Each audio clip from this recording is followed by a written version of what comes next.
Sapo que chama chuva e que diz que foi, não foi. A mulher que pega foice tem o traje de viúva. Raposa que come uva tem o dente degotado. Homem que faz machado já pode chamar ferreiro. Nego do beiço coveiro tem o pé aparentado. Rádio Web EO. Aqui se faz, aqui se paga. Eu que sei, fico quieto.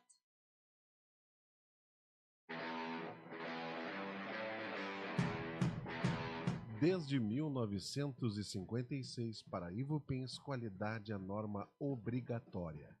Por isso, toda vez que você precisar de tubos pretos, galvanizados e plásticos à pronta entrega, em todas as bitolas, é recomendável conhecer propostas Ivupens. Sua obra não pode parar. Ivupens, Presidente Roosevelt, 865, Porto Alegre. Mãos à obra. Está lá você tomando sua cervejinha artesanal com a galera, de boa, quando um olhar mais atrevido chega forte até você. Você que ainda não bebeu todas e lembra ter no carro um cheque presente do Mumbai. Pimba, a noite tá valendo.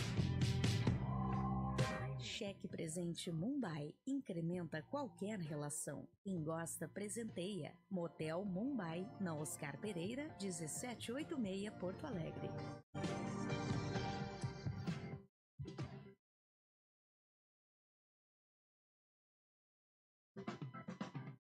Rádio Web EO. Aqui se faz, aqui se paga.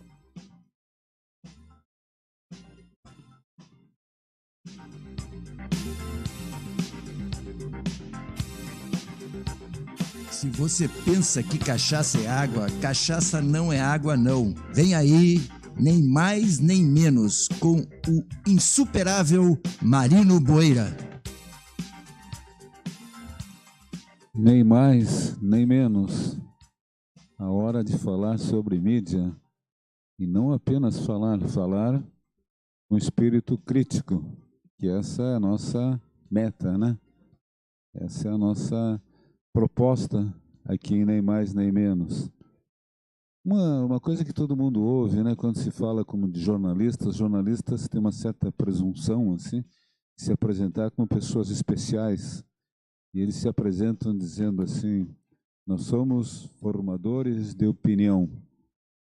São alguns mesmo, né?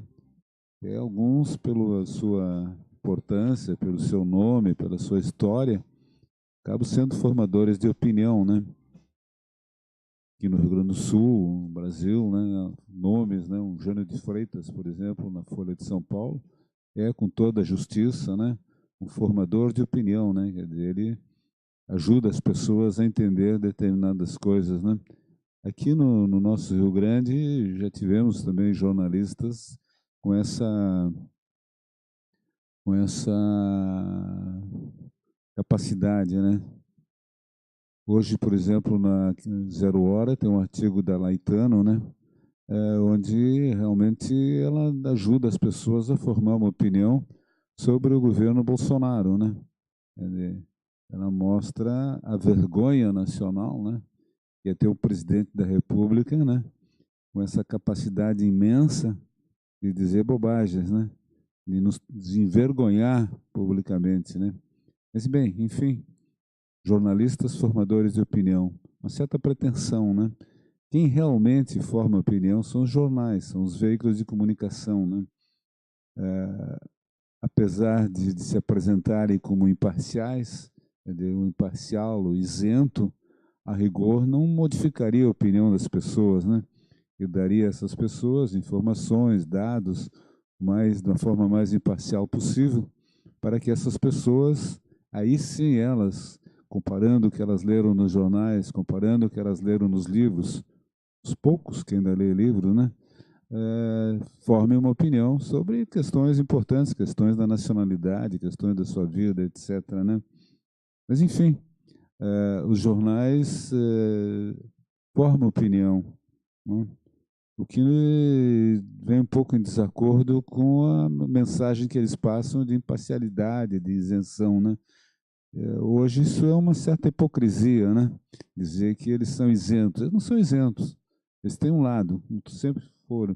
Só que eles nunca revelam esse lado, né? Você vê um jornal como a Zero Hora, por exemplo, aqui em Porto Alegre, para pensar naquele que tem mais leitores, mais assinantes, ele se apresenta como um jornal independente, isento, imparcial, né?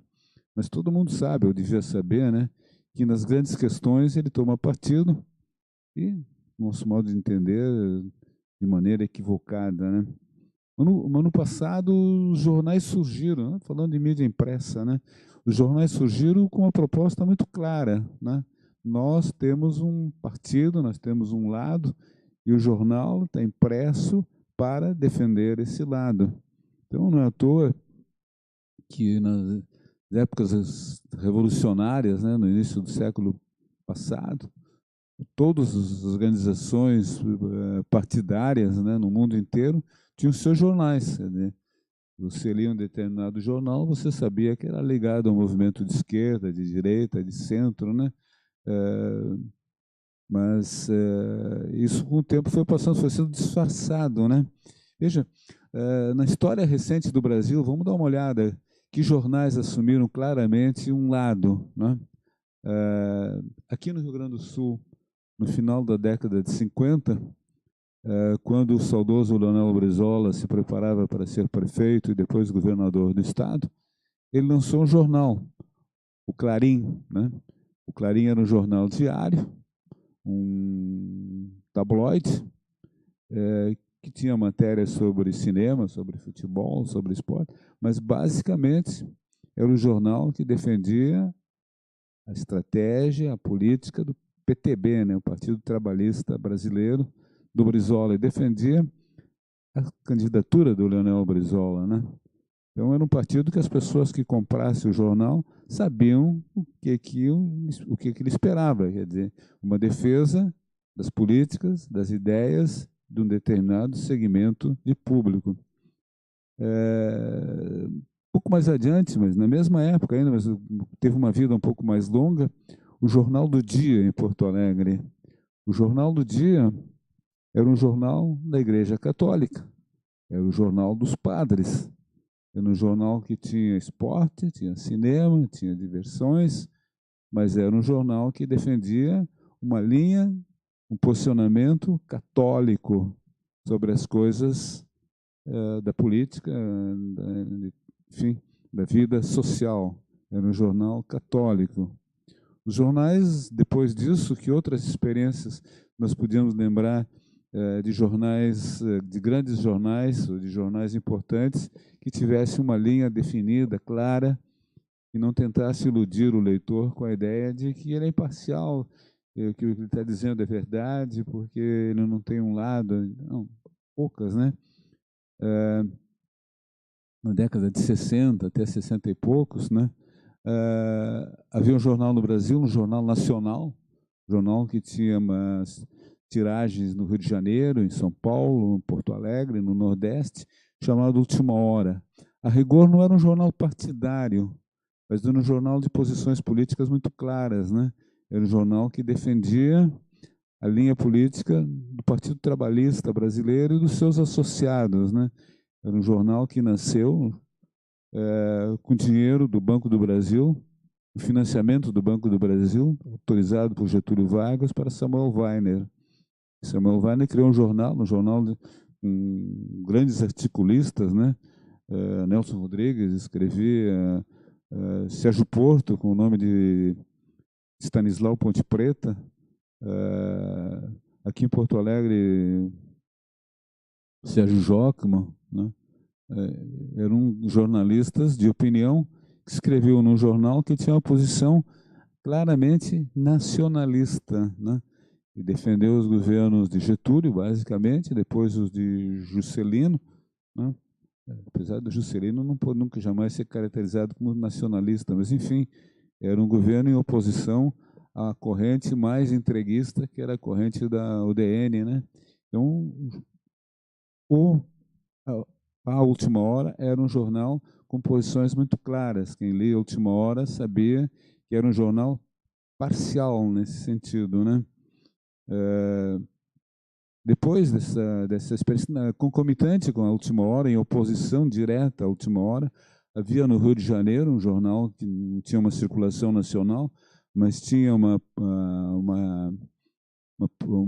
posição política muito forte, muito influente, né, na política início da década de 60, a Tribuna da Imprensa, né, do Carlos Lacerda.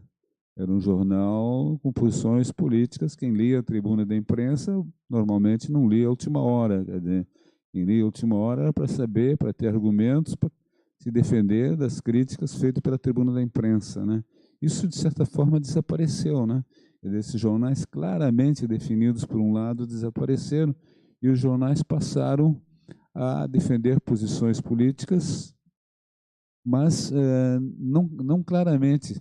Por exemplo, o que dá para dizer, por exemplo, que jornais defenderam a candidatura do Bolsonaro agora? A rigor nenhum, né? Mas que jornais usaram a sua influência para tentar impedir a continuidade dos governos petistas? Praticamente todos, né? Você pegar a Folha, você pegar o Estadão, você pegar a Última Hora, todos eles, de alguma maneira, através de matérias não muito claras, quer dizer, não muito assumidamente antipetistas, de alguma maneira desconstruir ou tentavam desconstruir os 14 anos de governo do PT, né? Dentro daquele véu, né, cobrindo a crueza dos fatos. Quer dizer, nós somos imparciais, nós noticiamos o que está acontecendo com viés crítico ao partido, no caso, o Partido dos Trabalhadores, né? Na grande mídia, né, independente dos jornais, quer dizer, isso nós estamos falando agora dos anos atuais, quer dizer, mais do que os jornais e a televisão, apesar de não ter essa característica de ser informativa. Hoje alguns canais são assumidamente canais de informação, né, como o Globo News, né, basicamente o Globo News, mas essas emissoras de televisão quase que mais voltadas para o divertimento, para o entretenimento, com novelas, shows, etc., como a Rede Globo, o SBT e outras, tiveram sempre um lado informativo, né?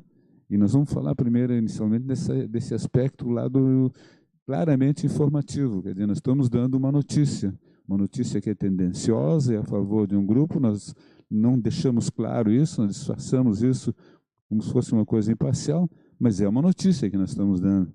Então, a Rede Globo se notabilizou, né, pelo apoio direto, claro, dado na sua linha de notícias, né, a candidatura de Fernando Collor em 89, né, famoso debate Fernando Collor, Luiz Inácio Lula da Silva, na Rede Globo, às vésperas do segundo turno da eleição de 89. Seria a primeira eleição direta no Brasil, depois do fim da ditadura militar. Tivemos um período aí de eleição indireta, onde o parlamento elegeu Tancredo Neves. Tancredo Neves morreu antes de assumir, e tivemos um governo de José Sarney, que era o vice do Tancredo. Então, em 89, era a primeira eleição direta, com um número imenso de candidatos disputando a eleição, mas 3 deles chegando à reta final, né, numa corrida de cavalos, assim, numa decisão para ser tomada cabeça por cabeça, né? E nessa reta final chegaram Fernando Collor de Mello, candidato da situação, candidato que, de alguma maneira, para os mais novos, repete ou antecedeu o que é hoje o Bolsonaro. Quer dizer, também ele era um outsider, um candidato que ninguém sabia, um candidato nordestino, um candidato das Alagoas, né, praticamente desconhecido no Brasil, que foi protegido quando o sistema sentiu que os demais candidatos, eram dezenas deles, né, Ulisses Guimarães, que tinha sido o homem das diretas, né, do homem da Constituição, também da Constituinte de 88, Collor ficou sendo o candidato da direita, aquele que seria possível derrotar as esquerdas, que naquele momento tinham uma enorme simpatia da população brasileira, mas que estavam divididos. Nós tínhamos no final do primeiro turno, ali na decisão cabeça com cabeça, Lula, Brizola e Collor. Collor na frente e Lula e Brizola, candidato da esquerda, um do PT, que era um partido novo na ocasião, né? E o PDT, né, que substituía o antigo PTB de Brizola. A ditadura tinha tirado essa legenda do Brizola, esses dois chegaram ao turno final, e se somados os votos de Brizola e Lula, teriam mais votos que Collor no primeiro turno, mas quem foi para o segundo turno foi o Lula, né? E nas vésperas do segundo turno, véspera da votação final, houve o famoso debate na Rede Globo, né? Onde Lula não se ouve muito bem, a gente já comentou isso no outro programa, né? O Lula parecia cansado, parecia assustado, né? Uma possibilidade do Collor, isso se falou muito depois, do Collor revelar segredos pessoais do Lula, que não interessava ao Lula que as pessoas soubessem, etc., né? Enfim, o Lula não foi muito bem, mas foi um debate que, a rigor, teve empate técnico, né? Hoje, quando se dá nota dos jogadores de futebol, né, depois da partida, fulano tem 8, fulano tem 9, 7 e tal. Se fosse dar nota para os debatedores daquele programa, daria talvez 7,5 para o Collor, 7 para o Lula, ou enfim, 7-7, né, ou 6-6, né, ou 9-9, não importa. Os dois chegaram quase empatados. E isso se refletiu na cobertura que a Rede Globo deu no dia seguinte, ao meio-dia, na programação da tarde, daquela programação do meio-dia, onde deu novamente o retrospecto, né, do programa, mostrou equilíbrio. Só que os diretores da Globo, isso já é história, né, isso já não é mais especulação, os diretores da Globo se reuniram e veio uma determinação do Roberto Marinho que se refizesse a remontagem da reportagem que narrava o debate, e incluísse apenas os momentos de brilho, os melhores momentos, como se faz hoje no futebol, né? Os gols, os lances decisivos, os chutes na trave, né? As defesas magníficas do jogador Fernando Collor, e mostrasse lá as pichotadas, as jogadas erradas, os golos perdidos, né? Pelo jogador Lula, né? Você vê hoje o programa de esportes, você não vê o jogo, né? Você vê aquilo que o sujeito que montou quer que você veja, né? Ele quer mostrar que o Corinthians merecia ter ganho e não ganhou. O Grêmio merecia ter perdido por 6 ou 7 e perdeu só por 2 ou 3. Então, não tem nada a ver, né, com a realidade. Esse programa é considerado até hoje como a causa real, né, da derrota do Lula no segundo turno e a eleição do Collor. Então, nós temos aí muito claro, né, uma intervenção direta dos meios de comunicação usando o instrumento direto, a informação deturpada, informação não correta, informação não verdadeira, mas a informação.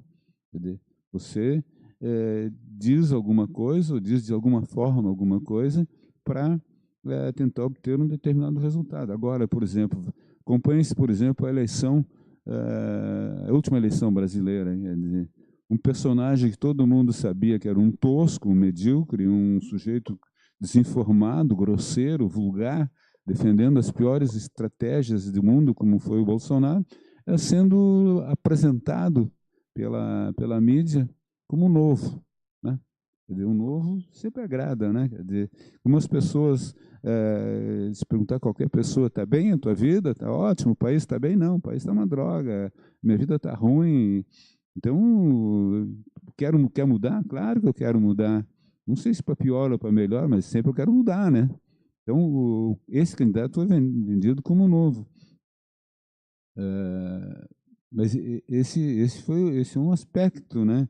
De como você seleciona as notícias. Quem não trabalha num jornal, quem nunca trabalhou na imprensa, talvez não tenha ideia como é que você produz um jornal, ou como é que se produz um telejornal, quer dizer, eu tenho, por exemplo, um jornal, vamos pensar na edição do jornal, o jornal circula, sai durante a madrugada, então, até em determinado período da noite anterior, as notícias continuam acontecendo. É uma bomba lá numa escola em São Paulo, é uma ameaça de guerra lá na Arábia, é um roubo de um banco, é o jogador que foi vendido para outro, é o anúncio, enfim. Além das notícias, claramente, por exemplo, houve um incêndio ontem à noite no prédio tal, óbvio, houve uma invasão da escola tal, né? Todos esses fatos, obviamente, vão ser notícia no dia seguinte, mesmo que os fatos mais comuns possam ser vistos de ângulos diferentes, mas em todo caso vamos deixar de lado, quer dizer, são fatos objetivos, aconteceu, são noticiados. Agora, existem outros fatos que podem merecer aparecer no jornal ou podem não aparecer. Alguém escolhe isso. Por que eu vou botar na primeira página do jornal amanhã que o Juan Guaidó, na Venezuela, se apresenta como presidente, candidato a presidente? Como eu vou por que destaque eu vou dar isso aí? Isso é uma escolha, né? Que o Papa mandou demitir o bispo pedófilo do interior de São Paulo. Que destaque eu dou para isso aí? Eu coloco lá dentro ou coloco na primeira página? Depende do que eu quero passar para os leitores, né? Quando as pessoas olham o jornal, o programa, o telejornal é imparcial? Não é. Alguém escolhe o que ele vai colocar em destaque e o que ele vai esconder lá nas páginas anteriores. Então não existe essa imparcialidade. O jornal coloca aquilo que ele acha mais importante, vamos dizer, na melhor das hipóteses, e na hipótese verdadeira, aquilo que interessa à empresa, né, a longo prazo, que as pessoas acreditem que seja verdade. Então, jornais escolhem determinadas matérias. Escolheram, por exemplo, na Venezuela, o lado do Juan Guaidó. Quer dizer, não disseram que a Venezuela era a bola da vez para os Estados Unidos, porque a Venezuela tem muito petróleo, e os Estados Unidos estão de olho do petróleo, porque eles têm uma sociedade, uma economia que depende do petróleo, eles não têm mais petróleo, então, para mantê-la funcionando. O petróleo que eles trazem é da Arábia Saudita, o petróleo que faz uma volta no mundo para chegar lá, e a Venezuela está ali do lado. Quer dizer, se nós mudarmos o governo da Venezuela e colocarmos alguém mais sensível aos interesses americanos, né, é mais fácil botar a mão no petróleo venezuelano para os americanos, né? Por exemplo, se eu tenho a Petrobras no Brasil, que tem o domínio, o monopólio da exploração do petróleo no alto mar, é mais difícil para mim tomar o petróleo, né? Então, se eu tenho um governador, um governante como o Bolsonaro hoje, que é a favor da privatização da Petrobras, melhor para os Estados Unidos. E os jornais, qual é o lado que ele assume?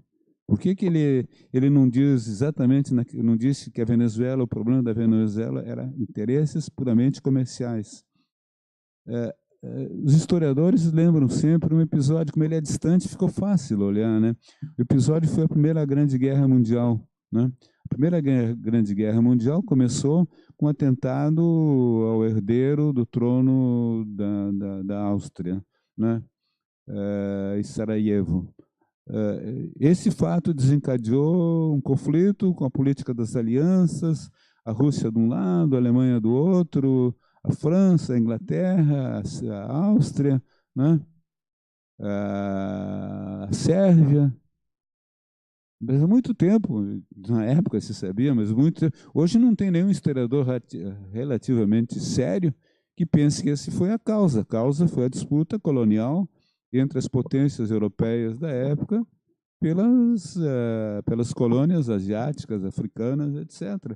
Como foi a Segunda Guerra Mundial? A Segunda Guerra Mundial foi uma guerra de fundo claramente econômico. Então, uma guerra contra o nazismo, uma guerra da democracia contra o fascismo. Claro que foi também, óbvio que foi também. Mas por que isso aconteceu? Porque as potências imperialistas se degladiavam. A Alemanha queria romper a liderança inglesa e francesa na África, na Ásia, e ela usou mecanismos de guerra para chegar aí. Esses fatos são fatos que não têm o mesmo destaque, né? Esses fatos são escondidos, esses fatos são mostrados para o público, se fala nas coisas mais simples de entender, né? Então você pega, por exemplo, na linguagem de cobertura dos acontecimentos da Venezuela, o que é dito, como é chamado o governador, o presidente da Venezuela, né? É dito o ditador, né? Ele se apresenta como o ditador, né? E lá na Venezuela, é engraçado que ele é ditador, mas ele chegou lá através de 2 eleições, né? Na segunda eleição, a oposição se recusou a participar, né? Se recusou a participar, a eleição que foi observada, teve observadores internacionais que consideraram a eleição perfeitamente válida, justa, etc., né? Então, quando chamava o Fidel de ditador e chamava o Geisel, o general Geisel, de presidente, obviamente os jornais estavam dando um recado, né, para as pessoas, né? Estavam dizendo alguma coisa subentendida. Esse é o segundo aspecto que eu gostaria de comentar hoje, que é essa linguagem da semiótica, né? Essa linguagem dos sinais, essa linguagem que prescinde da informação direta. Quer dizer, você não diz para o sujeito apenas, olha, o Guaidó representa o novo e o outro representa o velho, etc. Tal. Não, você chama um de ditador e o outro de presidente, né? E isso é uma estratégia que escapa, vamos dizer, ao caráter assim mais aberto da informação. Você passa para um outro campo, o campo dos signos, o campo dos sinais. Quer dizer, você passa alguma coisa sem dizer claramente dessa coisa. Você passa usando uma linguagem metafórica, né? Você transmite um determinado sentimento que as pessoas completam, né? Eu recordo que quando a Última Hora se instalou em Porto Alegre, aqui eles davam muito valor à fotografia e eles contrataram alguns fotógrafos assim de grande expressão, né? Eu me lembro de alguns deles, o Tavares, o Bernardo Gotti, né? E lembro de um deles, Erno Schneider, que fez, no caso, não para a Última Hora, mas fez para acho que o Jornal do Brasil, uma foto ficou famosa, que consta dos anais do jornalismo, que é a famosa foto do Jânio Quadros em Uruguaiana, logo depois que ele assumiu a presidência, no encontro lá em Uruguaiana, que imagino com o presidente argentino, acho que era o Frondizi, Arturo Frondizi, que ele pegou uma foto, diziam-se que o Jânio não sabia para onde ia, né? Que o Jânio, né, uma hora ia para a direita, outra hora ia para a esquerda, reconhecia a União Soviética, restabelecia relações com a União Soviética, assumia posições de direita aqui no Brasil. Então ele pegou uma foto do Jânio quase na linha de divisória na fronteira, com um pé voltado para um lado e um pé voltado para o outro, né? Aquela foto que ficou famosa, que deu grandes prêmios ao Ernst Schneider, representou para o público, não precisou mais ser dito, né, que o Jânio não sabia para onde ia, se ia para a direita ou ia para a esquerda. A foto mostrou isso aí, né? Os fotógrafos da Última Hora com quem eu convivi produziam fotos que não eram fotos de fatos assim ocorridos diretamente. Dá um exemplo, um jogo de futebol, uma partida, um treino. Vamos dizer que vamos pegar um caso atual, vamos dizer que o Luan, do Grêmio, não esteja se esforçando muito nos treinos, vamos supor, nos jogos ou nos treinos, é uma suposição apenas. Por que eles faziam? Aí ele montava uma foto, tinha uma foto dele, ia lá acompanhar um treino do Luan no Grêmio, e tinha um painel atrás de onde ele fazia seus exercícios, e ele colhia uma foto onde mostrava o Luan em primeiro plano. Tudo é uma suposição, né? O Luan nem existia na época, né? E no fundo aparecia mais trabalho, um pedaço de um anúncio, né? E dizia, você tem mais trabalho se não usar tal produto, né? Uns pouco fosse isso. Então, no outro dia, a Última Hora estampava uma foto do Luan em primeiro plano e no fundo da foto, num letreiro, mais trabalho. A legenda não dizia nada, a notícia não dizia nada, dizia que o Luan estava fazendo um trabalho de recuperação física, treinando, mas para o leitor passava a ideia, né, de que o Luan não estava trabalhando como devia, né? Ou estava trabalhando, depende de qual era a intenção, né, dos fotógrafos, né? Então, essa é uma outra forma mais sibilina, né, mais semiótica, né, da semiologia, da semiótica, de tentar passar uma ideia sem dizer claramente o que está se pretendendo. Nós tivemos um exemplo aqui semana passada fantástico aqui em Porto Alegre, né, uma reação imprevisível, né? O jornal Última Hora, que para quem acompanha futebol quase sempre tem uma posição dos donos da empresa, que são, né, assumidamente gremistas. Então era um jornal uma conotação, para mim como colorado, um jornal de posições tricolores, né? Mas assim, sei lá, por alguma razão, esse jornal publicou naquela vitória do Inter sobre o Cruzeiro, uma manchete onde dizia: Moledo, deu Moledo e companhia. Bom, isso é o que está escrito, deu Moledo e companhia. Só que eles colocaram fizeram nas letras deu Moledo e companhia, mas naquela parte deu mole, cor diferente. Então você olhava o jornal e deu mole. Bom, para quem não é de Porto Alegre, quem não gosta de futebol, quem não acompanha futebol, não entendeu nada, leu apenas deu Moledo e companhia, né? Mas para quem acompanha futebol, quem se liga, bom, o que tinha sido a grande conversa da semana anterior? O discurso do Renato, treinador do Grêmio, né, justificando aquela derrota fantástica para o Fluminense, derrota inesquecível, né? Estava ganhando de 3-0 e perderam de 5-4 o jogo, né? Ele disse que os jogadores tinham dado mole, deu mole. Todo mundo falou, o que é deu mole e tal, né? Ficou, como hoje fala, né, o pessoal de computador fala um meme, né? Virou um meme, né? Deu mole. Então, quando o jornal publicou aquilo, a reação foi imprevisível, porque o próprio jornal publicou uma nota na segunda-feira dizendo que não era aquilo, né?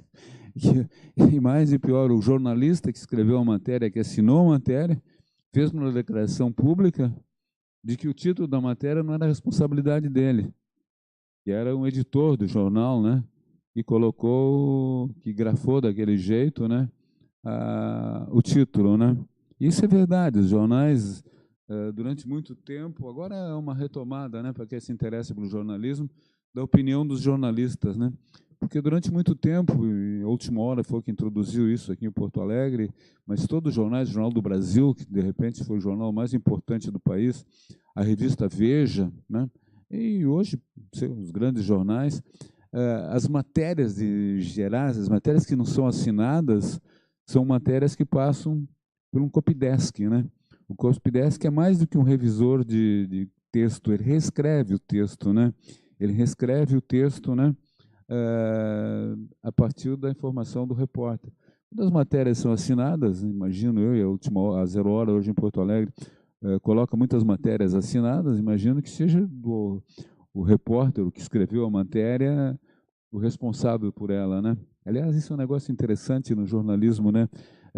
Se pega um jornal como Última Hora, e nós estamos falando sobre mídia, né? Praticamente não tem mais repórter, né? Tem pessoas com opinião, e dão opinião sobre contratação de jogador, dão opinião sobre o desempenho dos jogadores, mas não é mais como antigamente, como era na época, que os jornalistas que não escreviam a matéria final, mas iam a campo em busca da informação, assistiam o treino, traziam informações, etc., né? E um copydesk dava um formato, né, de acordo com o padrão do jornal. A revista Veja levou isso ao extremo, né? Quer dizer, as matérias eram escritas por 4 ou 5 repórteres que cobriam, por exemplo, uma greve ou uma inundação, tinham vários ângulos de cobertura desse evento, e um copydesk organizava essas informações de vários e vários repórteres e dava um formato final numa unidade de texto, né, do jornal, da revista. A revista tinha uma unidade. Essa revista foi fantástica, né, como criação de uma nova linha de comunicação, né? E mais do que isso, isso ainda hoje nos jornais, e essa posição que o jornalista que escreveu a matéria sobre o Moledo publicou, é de que o título não era dele, né? E os títulos, obviamente, tem um titulador, um titulista, sei lá o nome que dão isso nos jornais, que coloca aquilo que vai chamar a atenção do leitor, né? Que vai provocar a vontade dele de ler, né? Bom, pessoal, nem mais nem menos, vai ficar por aqui hoje, né? Pedindo a todos que prestem atenção, né, quando lê o jornal. Primeiro que o jornal não é imparcial, ele tem posição, né? Hoje, posições da empresa que ele representa, né? E segundo, preste atenção, né, nessas linguagens cifradas, nessas linguagens de sinais, né, que você pode, né, até com uma brincadeira, identificar nos jornais. Veja, por exemplo, isso aí já é uma outra área, como é que são mostradas as fotos das pessoas, né? Como é que são mostrados, por exemplo, os políticos? O político favorável à casa, a foto é caprichada, né? A foto pega ele num bom momento, né? O político de oposição, fizeram muito isso com o Lula, né? Ele é mostrado assim como um descabelado, um sujeito decomposto, né, na sua figura, né?